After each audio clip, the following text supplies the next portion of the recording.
नमस्कार, आप लोगों का ऑल इंडिया स्टडी में स्वागत है। आइए आज हम पढ़ेंगे यूपी टेट का सीडीपी। आज का टॉपिक है वाइगोस्की, जो बहुत महत्वपूर्ण है। इससे पहले हम वाइगोस्की से पहला क्लास ले चुके हैं। आप लोग नहीं देखे तो जाकर के ज़रूर देख लीजिएगा, बहुत महत्वपूर्ण टॉपिक है। आइए हम लोग देखते हैं, ज़्यादा बात नहीं करेंगे, ज़्यादा देर नहीं करेंगे, क्वेश्चन पर आते हैं तुरंत। प्रश्न नंबर 1 है, वाइगोस्की के अनुसार संज्ञानात्मक विकास क्या है? तो देखिए क्या होता है। वाइगोस्की का मानना था कि बच्चा समाज के बिना अकेला नहीं सीख सकता, ठीक ना। ज्ञान का निर्माण समाज के लोगों के साथ जुड़कर ही संभव है। मतलब कहने का ये है कि बच्चा जो है बिना समाज के कुछ भी नहीं सीख सकता। समाज के साथ जब मिलेगा जुलेगा तब वह सीखेगा, ज्ञान को का निर्माण करेगा, ठीक ना। तो इसका मतलब है कि यह क्या है, एक सामाजिक गतिविधि की बात करते हैं, ठीक ना। तो ऑप्शन नंबर 1 करेक्ट हो जाएगा। प्रश्न नंबर 2 देखेंगे, सहयोगात्मक अधिगम में शिक्षक की भूमिका क्या होनी चाहिए? तो देखिए सहयोगात्मक अधिगम का मतलब यह है कि शिक्षक क्या एक सुविधादाता होता है जो बच्चों को आपस में सीखने के लिए प्रेरित करता है, ठीक ना। यही भूमिका होना चाहिए। चर्चा का मार्गदर्शक होना चाहिए और आवश्यकता पड़ने पर उसे सहायता देना चाहिए बच्चे को, ठीक ना। तो ऑप्शन नंबर सी करेक्ट हो जाएगा इसका। आइए प्रश्न नंबर 3 देखेंगे, वाइगोस्की और पियाजे के सिद्धांत में मुख्य अंतर क्या है? तो देखिए वाइगोस्की और पियाजे के सिद्धांत में क्या अंतर है। पियाजे का मानना था विकास पहले होता है और अधिगम बाद में, जबकि वाइगोस्की का मानना था कि सामाजिक अधिगम से ही विकास की गति मिलती है, ठीक ना। तो इसका सही जवाब क्या हो जाएगा? वाइगोस्की ने सामाजिक अंतःक्रिया पर जोर दिया, जबकि पियाजे ने जैविक परिपक्वता पर जोर दिया है। तो ऑप्शन नंबर इसका बी करेक्ट हो जाएगा, ठीक। आइए प्रश्न नंबर 4 देखते हैं, सांस्कृतिक उपकरण का उदाहरण कौन सा नहीं है? करेक्ट, कौन सा है उदाहरण नहीं है? तो देखिए ऑप्शन नंबर 1 है भाषा, मानचित्र, कैलकुलेटर, शारीरिक ऊंचाई। सांस्कृतिक की बात कर रहा है, ठीक ना। तो देखिए क्या है, शारीरिक ऊंचाई जो है यह उदाहरण उसका नहीं है। तो ऑप्शन नंबर डी करेक्ट हो जाएगा। भाषा, लेखन और तकनीकी सांस्कृतिक उपकरण है, ठीक ना। जबकि शारीरिक क्या है, ऊंचाई एक जैविक प्रक्रिया होती है, एक क्रिया है, ठीक ना। आइए प्रश्न नंबर 5 देखेंगे, एक शिक्षिका एक बच्चे को गणित का सवाल हल करने में संकेत करती है या संकेत देती है, यह किसका उदाहरण है? जब संकेत देगी तो क्या होगा, मतलब थोड़ा सहायता कर रही है, ठीक ना, सहायता कर रही है ना।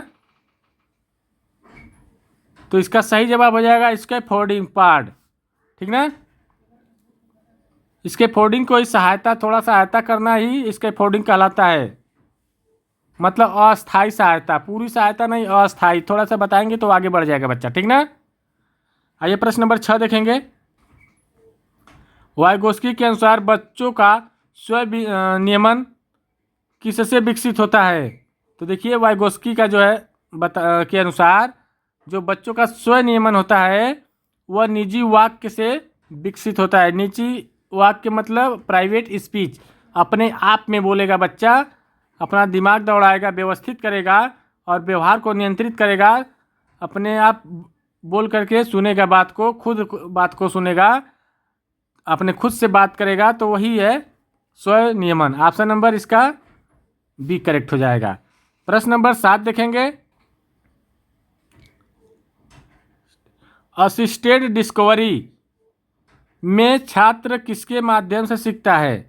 तो देखिए जो असिस्टेड डिस्कवरी है इसमें जो छात्र होता है वह क्या करता है, सहपाठियों और शिक्षकों की सहायता से सीखता है। तो ऑप्शन नंबर बी करेक्ट हो जाएगा।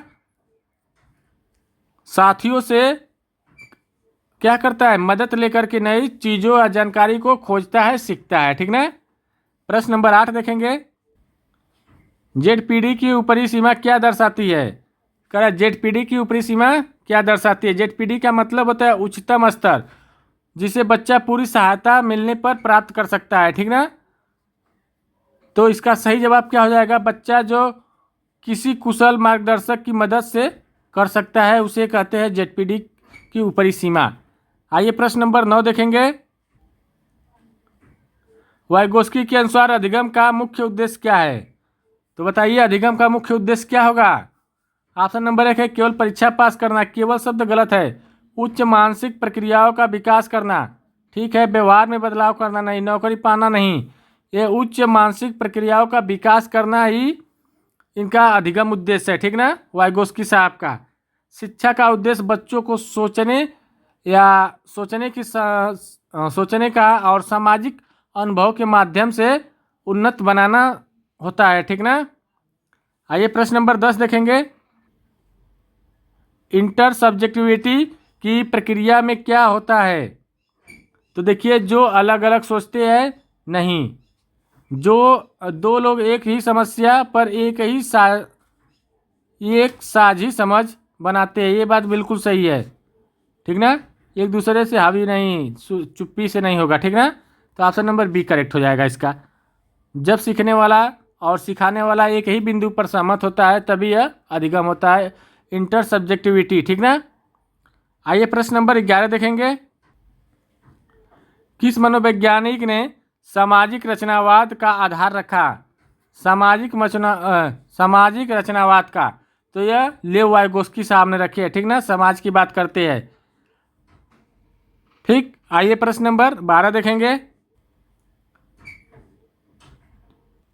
पियर ट्यूरिंग सहपाठियों द्वारा शिक्षण वाइगोस्की के किस विचार से संबंधित है?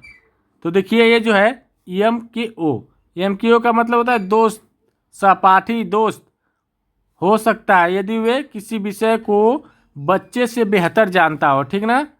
किसी विषय को बच्चे से बेहतर जानेगा तो वह एम हो सकता है, मोर नॉलेजेबल अदर, मतलब कोई दूसरा व्यक्ति जो है बच्चे से अगर ज़्यादा जान रहा है तो सहपाठी हो सकता है, ठीक ना।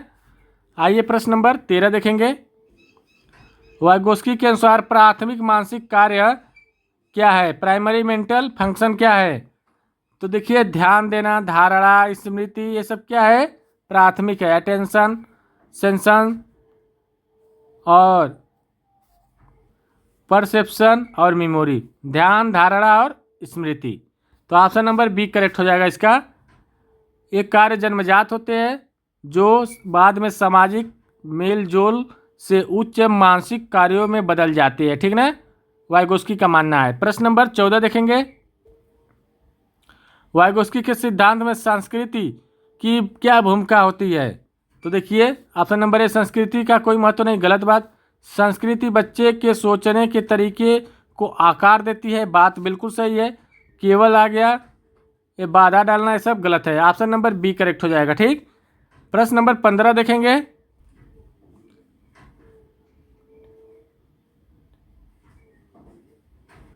गाइडेड पार्टिसिपेशन, निर्देशित भागीदारी शब्द का प्रयोग किसने किया? तो देखिए पियाजे किए, कोहलर की, वाइगोस्की के अनुयायियों जैसे बारबरा रोगाफ ने, उनके सिद्धांतों के आधार पर पावलाव।